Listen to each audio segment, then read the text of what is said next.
Hey everyone, and welcome to RUBIN'S Mind Lab, where we break down the latest research into what it really means.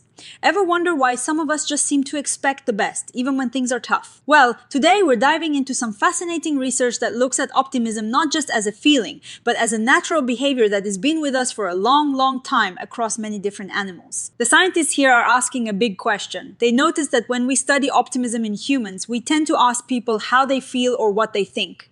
But when we study it in animals, we watch what they do. These are like two different languages for the same idea. They propose that if we think of optimism as a natural behavior, something animals and humans do to get by in the world, we can finally bridge this gap and understand optimism better across all species. It's about how this bias to expect good things might actually help us engage with our environment and survive. So, what is the big shift? Traditionally, scientists in labs try to control everything, but lately there is a growing idea that we need to study behavior as it happens in the real world, or at least in settings that are more like the real world for animals. This means looking at how animals explore and interact with their surroundings, not just what they can be made to do in a box. And when you look at behavior this way, you can start to see how evolution might have shaped it.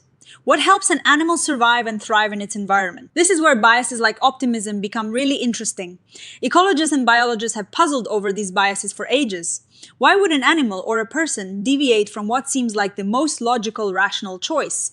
The researchers think that maybe these aren't errors, maybe they are actually clever strategies that have evolved because dealing with the complex, uncertain world perfectly is impossible. They suggest that a little bit of optimism, a tendency to overestimate the good things or underestimate the bad, might actually be a really useful strategy to keep you exploring, trying new things and engaging with life.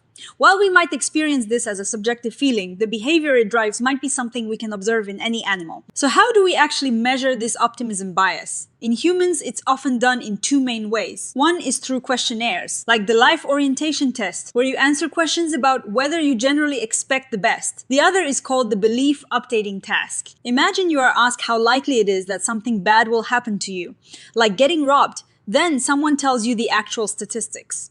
Later, you are asked again if you don't adjust your belief much when you hear bad news, but you do adjust it a lot when you hear good news. That is optimism bias. You're more open to updating your beliefs when it confirms you're doing okay. This task shows that people tend to update their beliefs more readily for good news than for bad news, meaning they're more likely to be influenced positively. These measures, both the questionnaires and the belief updating task, have been linked to better mental and physical health, and even having bigger social networks. So, this optimistic outlook seems to have real-world benefits. Now, how do we see this in animals since they can't fill out a questionnaire or tell us about their beliefs? Scientists use something called the ambiguous cue task. Think of it like this. An animal learns that one signal means a reward, like food, and another signal means no reward or something unpleasant. Then they present an ambiguous signal, something in between. If the animal approaches this ambiguous signal as if it expects a reward, they're showing an optimism bias. If they avoid it or act like they expect nothing good, that's pessimism. And this isn't just in mammals. This bias has been seen in monkeys, dolphins, dogs, cows, even bees and flies. It is pretty amazing. What's also cool is that stress often makes animals more pessimistic. If they're in a stressful environment, they tend to expect the worst. And when humans do this task, optimism here also correlates with positive feelings. The researchers then highlight how this has been seen across a huge range of species, from bees to humans. This hints that it's a deeply rooted, evolutionarily conserved trait. So why would evolution favor optimism? The paper talks about bounded rationality. Basically, we don't have unlimited time or information to make every decision perfectly. In a world full of uncertainty, making the absolute optimal choice all the time is nearly impossible. Biases can act like shortcuts or rules of thumb that help us make decisions quickly and efficiently enough to survive and thrive. Instead of just seeing biases as mistakes, the view here is that they are adaptive strategies. Optimism, by making us overestimate our chances of success, can encourage us to explore and engage with our environment. Think about facing a new territory with unpredictable dangers and resources. A completely unbiased or pessimistic approach might lead you to hide and avoid all risk, missing out on valuable opportunities. A slightly optimistic approach might lead you to explore, and even if there are some setbacks, the overall benefit of finding new resources or better mates might be greater in the long run. The challenge now is how to study this even better, especially in a way that bridges the human and animal research. The researchers acknowledge that much of the data, even for animals, comes from lab settings. They want to see more research happening in more naturalistic environments. They suggest combining advanced tools from systems neuroscience, which can record brain activity while animals behave, with careful observation of behavior in rich, complex environments, even in the wild.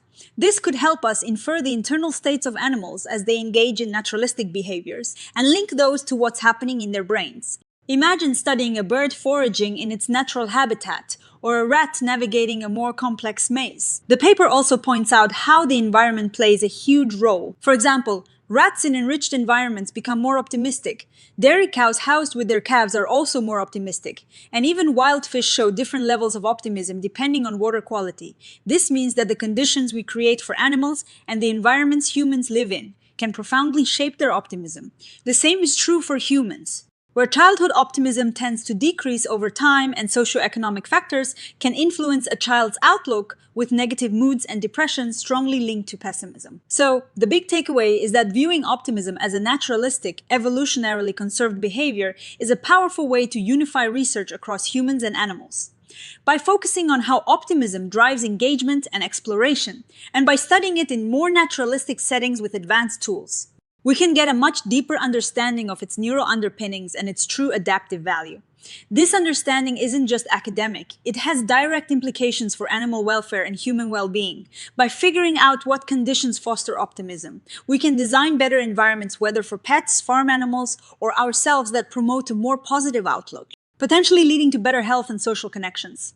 It is really exciting to think that something as seemingly simple as expecting good things might be a fundamental survival strategy that has helped us and countless other species navigate the challenges of life for millions of years. This research is a great example of how looking at behavior in its natural context can unlock deeper insights into the mind, both human and animal. What do you think? Do you see yourself as naturally optimistic or pessimistic? And how do you think your environment influences that? Let me know in the comments below, and if you found this breakdown as fascinating as I did, make sure to hit that like button, subscribe to RUBIN'S Mind Lab for more science deep dives, and ring that notification bell so you don't miss our next adventure into the mind. Thanks for watching, and I'll see you in the next one.